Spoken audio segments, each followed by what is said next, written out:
So I just put Vincent on the porch. For those of you who don't know, she's my African gray parrot.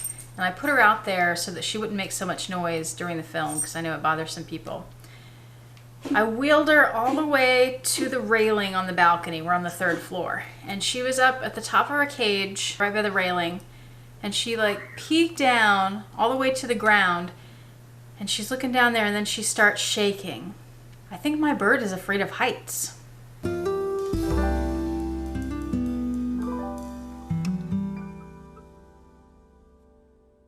Hi YouTube, this is Autumn Beckman. Welcome to my channel, or welcome back to my channel. Today I have a requested video. I've had a few people ask about this lately. People have asked me, especially since I call my channel Autumn Beckman Luxury Living on a Budget. They've asked me, how do I afford luxury? And I've had some teachers specifically ask me, because y'all know I'm a teacher. So I thought I'd go through some of the things that I do. I'm going to talk about the different kinds of income that I have, and then how I shop and how that affects how I afford luxury, and also some things that I don't spend money on that a lot of people do, and that frees up my money for other things. And even though this is all about me and what I do, maybe there's something here that could be helpful for you, or if you're just curious about how I do it, this would answer those questions for you. I'll start with income. I'm a teacher, like I said. My main source of income is my salary from teaching. The district that I'm in, I haven't checked to see like around the country how we fare, but I know we're competitive in Houston, so I think we do pretty well as teachers go. I know that there are teachers that earn a whole lot less and have worked longer in the profession than I have. And of course, depends on the city you're in too, and cost of living, and you know how all that goes. So my teacher salary is my main source of income. If you teach certain things like sports or yearbook in my example, some districts will pay you extra money, a stipend for that. So I teach yearbook, and for teaching yearbook, I get an extra $1,000 for the entire year. And the way that works out is I get 2 payments, one in December, one in May. And of course they take taxes out, so I don't actually get $1,000. Each check is about $330. So not that much, but it does help a little. I mean, that'll buy a little SLG, especially on the Preloved market. So that's something that I do look forward to. Any little money is something to look forward to, any extra that you're not expecting. I use money that I have after I've paid my bills. I always pay all my bills first. I definitely have to budget my money because I'm not wealthy. I don't come from a wealthy family. I don't have any kind of like inheritance that I'm expecting or anything like that. So I take care of all the business first. I have my rent and my utilities and my other bills. And I've got retirement. I put a good chunk of money into retirement because I know that's important. I've got health insurance and other kinds of insurance, all that stuff. And then whatever's left, I can put into savings or put toward, you know, things like this, the luxury. You know, after I buy dog food too. Those dogs eat a lot. Little things, but they eat a lot. And the bird, she eats a lot too. She'll eat anything, like the dogs. That was a little tangent. I get paid bi-weekly, and because of that, there are 2 months out of the year that I get 3 paychecks. So it's like having an extra paycheck every year, so I look forward to that too, and I'm able to use some of that money.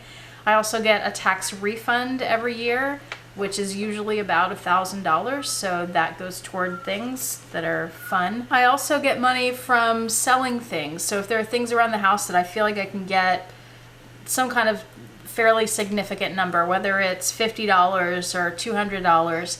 I've been able to sell a few things over the last couple of years. Like I had handbags before, like Coach, Michael Kors, Kate Spade, things like that, that now I don't use anymore because I'm into the Louis Vuitton.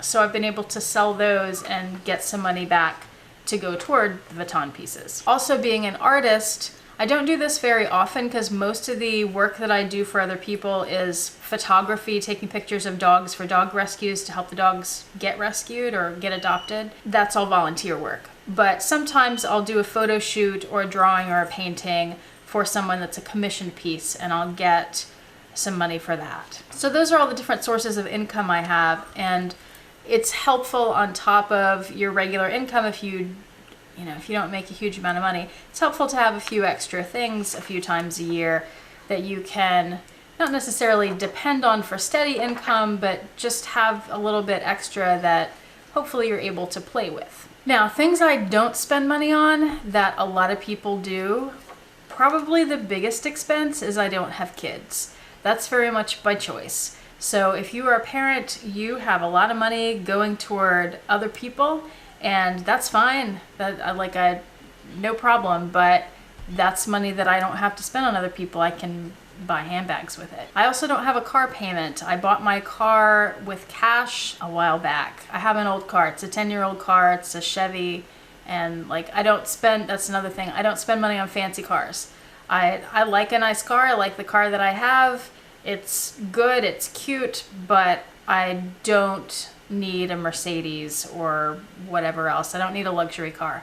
That's just something, I love cars, I appreciate cars. I'm not interested in paying that much money for something that in 10 years or 15 years or whatever, or less or a little more, is going to break down and then you're going to have to buy a new one. I would rather spend my money on something that will last for the same amount of time or longer, that costs less, and then use my extra money to do something like these handbags that'll last the rest of my life.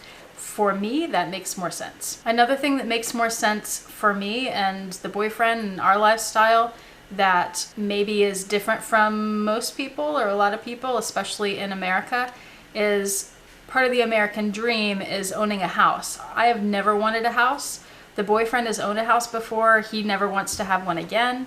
For me, it makes more sense to live in an apartment. Even though you're paying rent forever and the rent goes up, you don't have taxes on the house. And in Houston, the taxes can be just crazy ridiculous. And I'm sure in other cities too.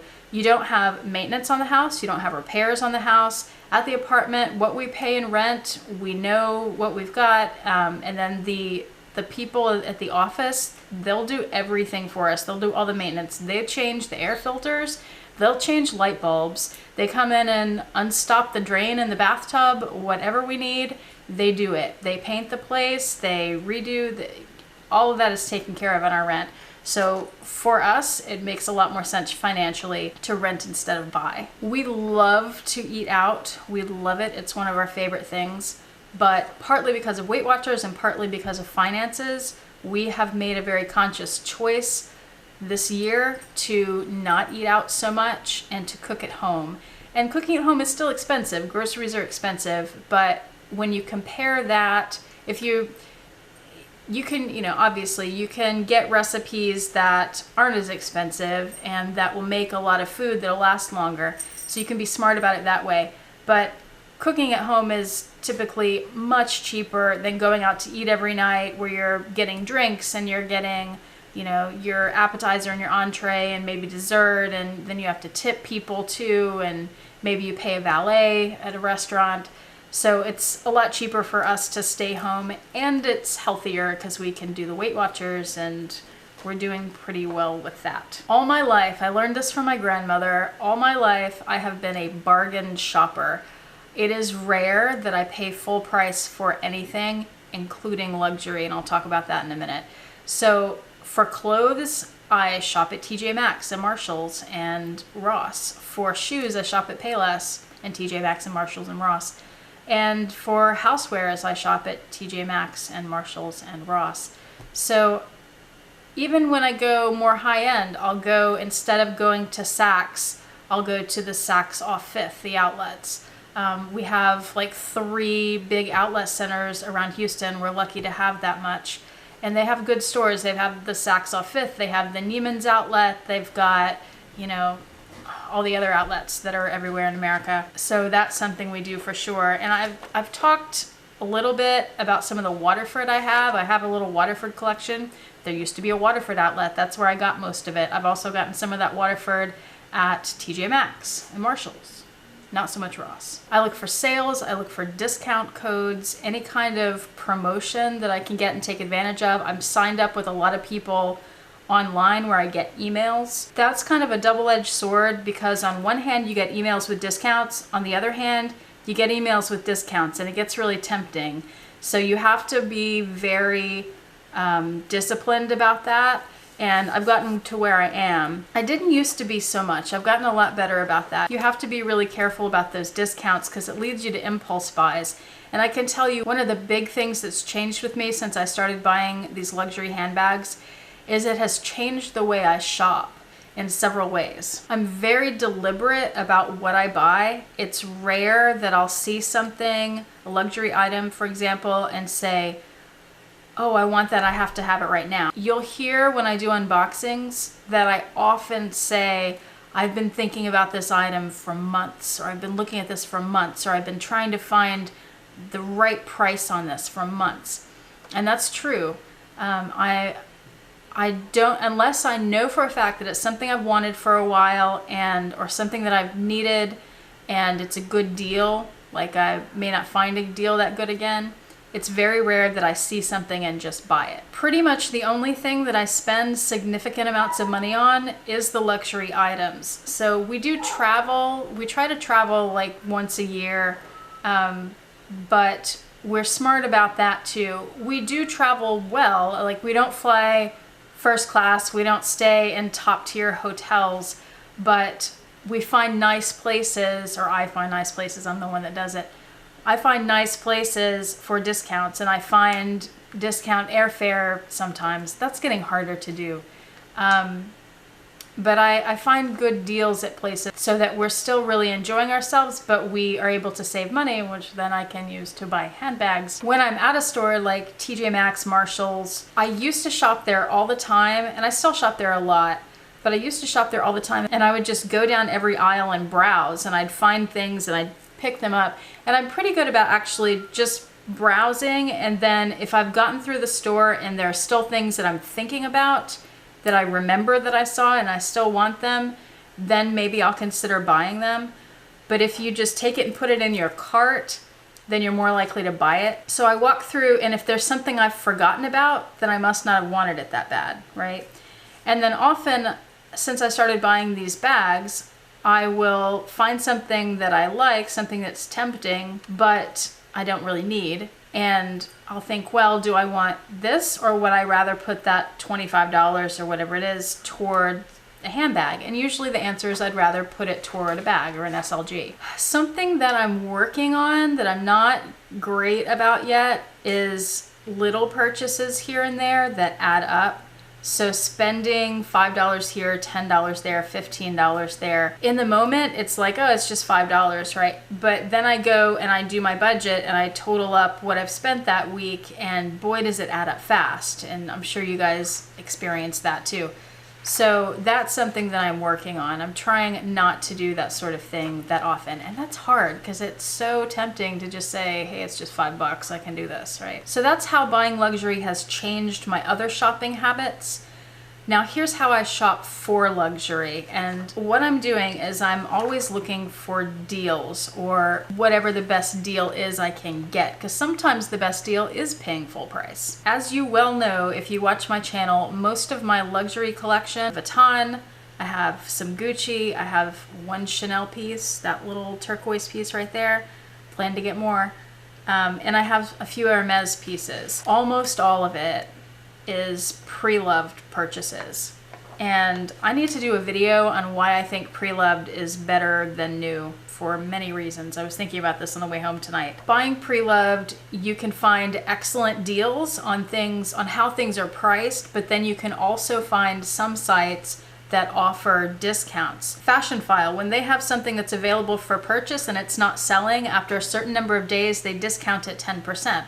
Still hasn't sold after a certain number of days, it goes to 20% and then to 30%, and then it goes a little bit more. I think it's maybe 35 or so is their max. And then after that, if it still doesn't sell, they will either reprice it at that, I think maybe the lowest price, like put it up again as a new item, a new edition, but at that lowest price, and then it gets discounted again if it stays longer, or it goes to their eBay site, which they call the outlet. Sites like Yoogi's Closet, The Real, Luxe DH, and Rebag, and Tradesy they all offer discount codes from time to time. So they'll have a sale, you enter the little code, you get 10%, 15, 20, 30%, depending on what it is, or you get $50 off a $500 item or $100 off a $1,000 item, whatever it is. So I take advantage of those too because I know that each of those sites offers them. Some offer them a lot more often than others, like the RealReal almost always has a 20% discount code. And other sites, Rebag, seems like every 2 or 3 weeks they'll have some kind of deal.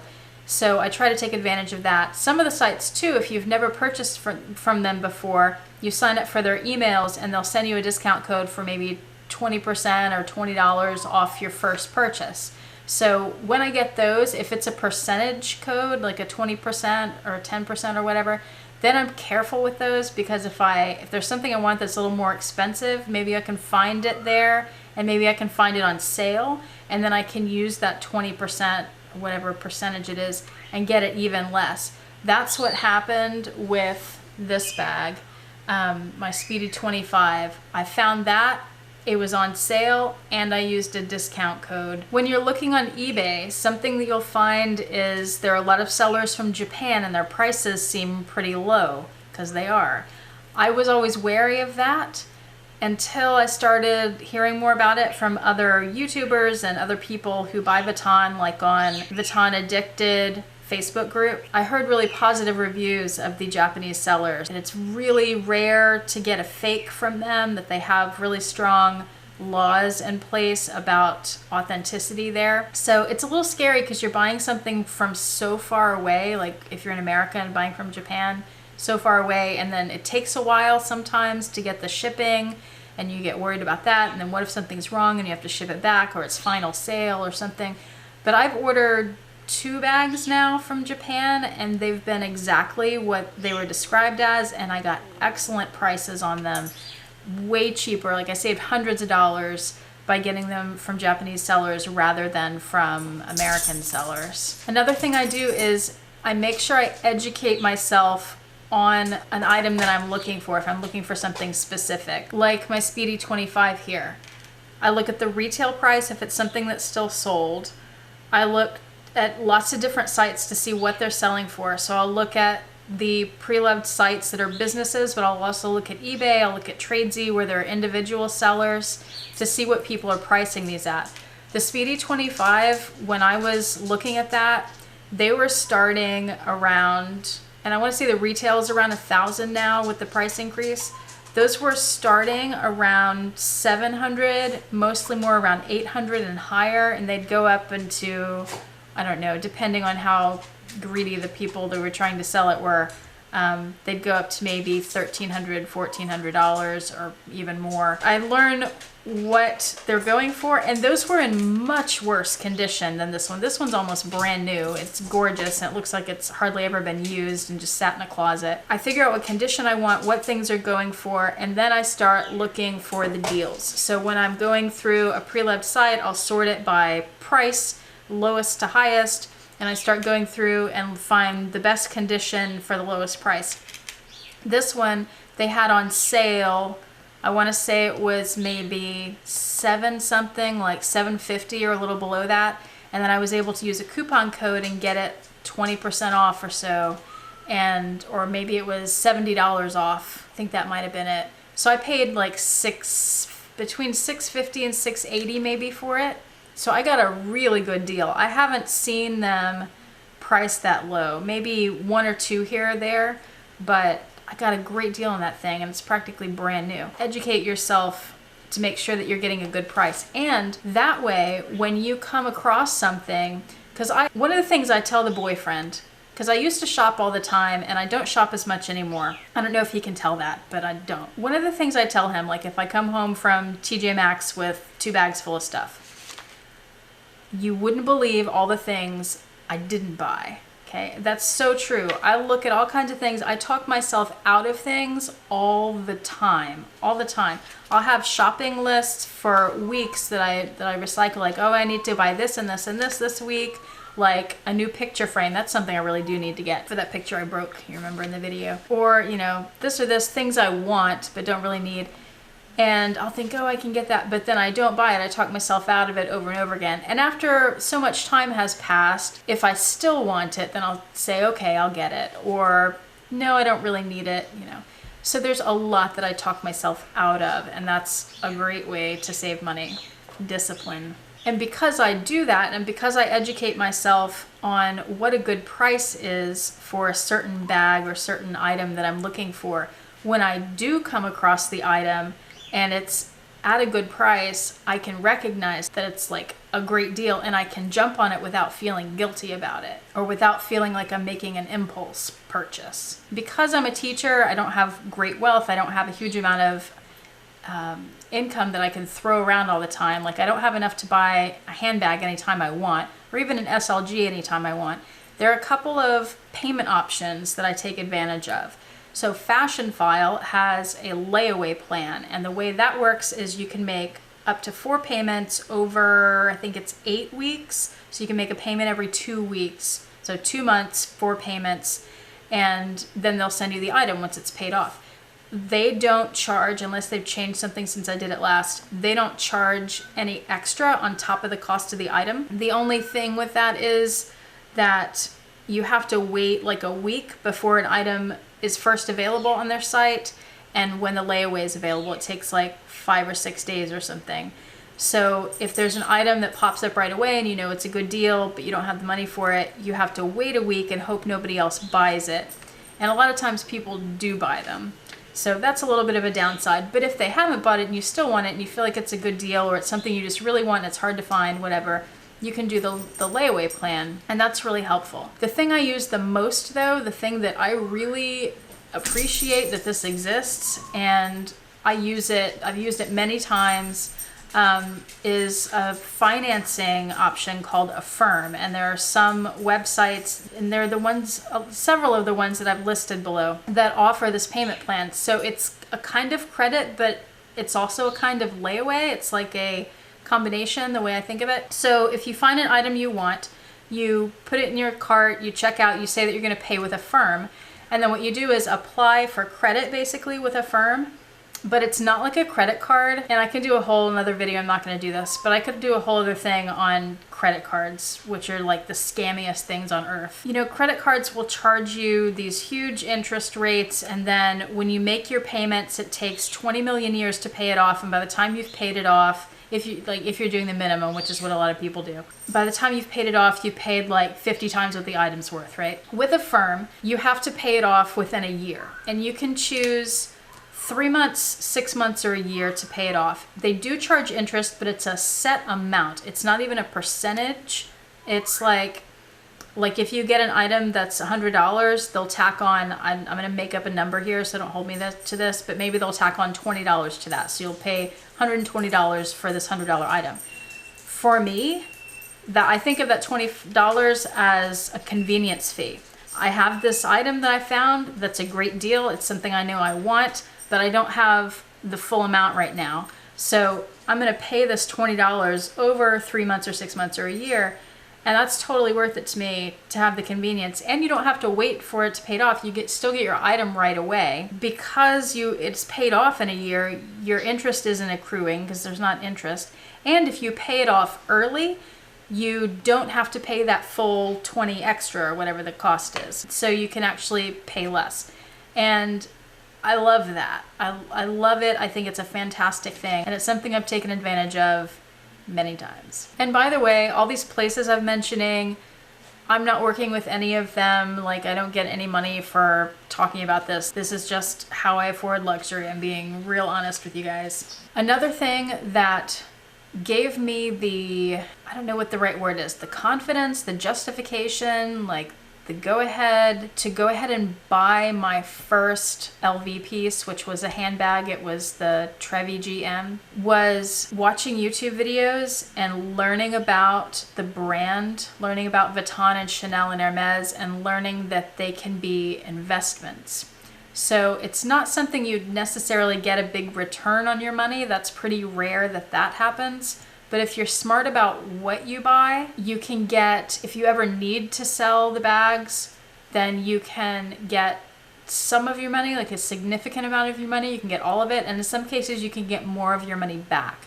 So like you guys know, if you've been watching my channel, that a month or so ago my job for next year, my teaching job for next year, was in jeopardy because of budget issues with the district. So I was disciplined. I stopped spending money. I didn't spend money like on Vuitton stuff, any luxury stuff, for like a whole month, which was hard to do. So I still looked at the Preloved sites every day, multiple times a day, because that's what I'm in the habit of doing, in order to see the new items before other people see them and snatch them up, because that happens really fast on some of the sites. Yoogi's Closet, I don't know how people buy that stuff so fast. They don't post a whole lot, but they post most days, and it's gone. So yeah, just being disciplined about it, knowing when to not spend money. If you need to be spending money on something else, that's part of it, or saving money for something else. Looking for deals, knowing when you find a deal, knowing how to, if possible, get a better deal. That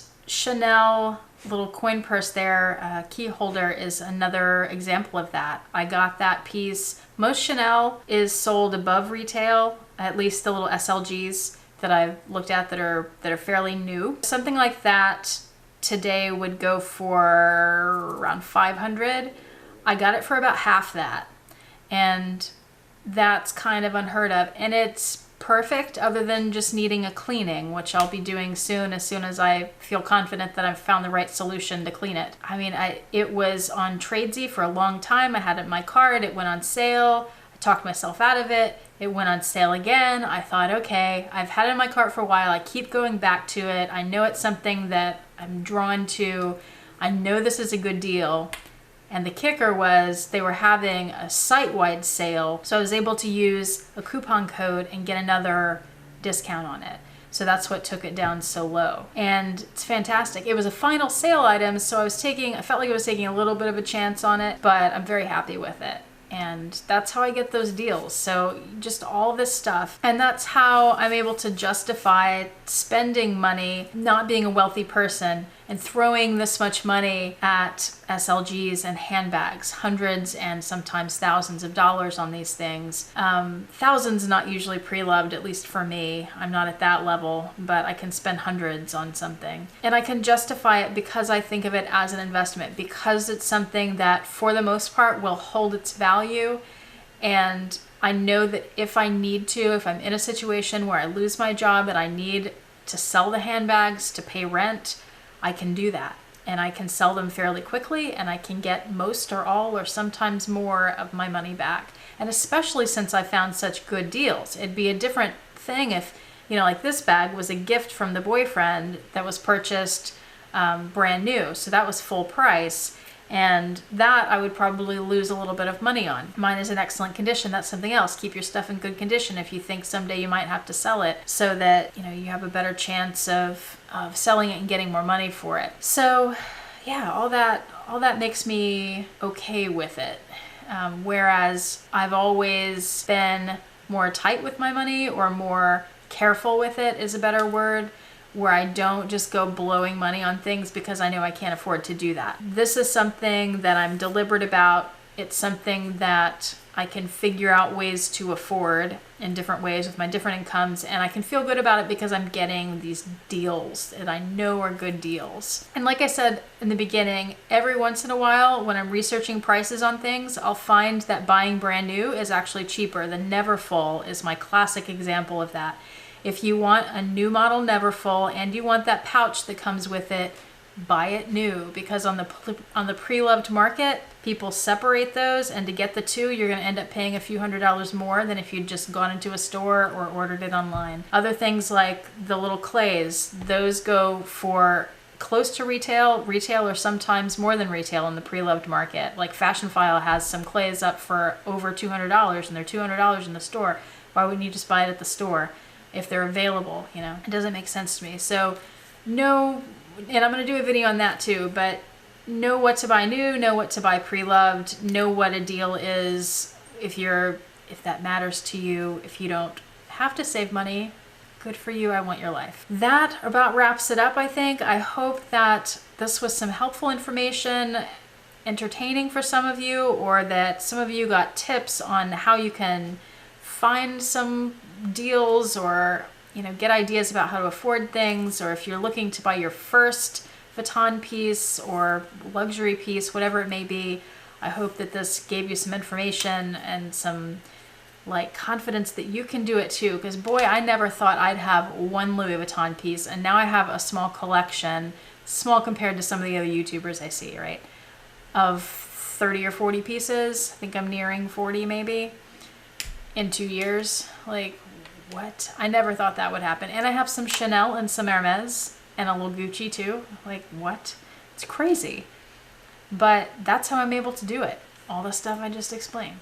So that's it. Thank you so much for watching. Thank you to the people who requested the video.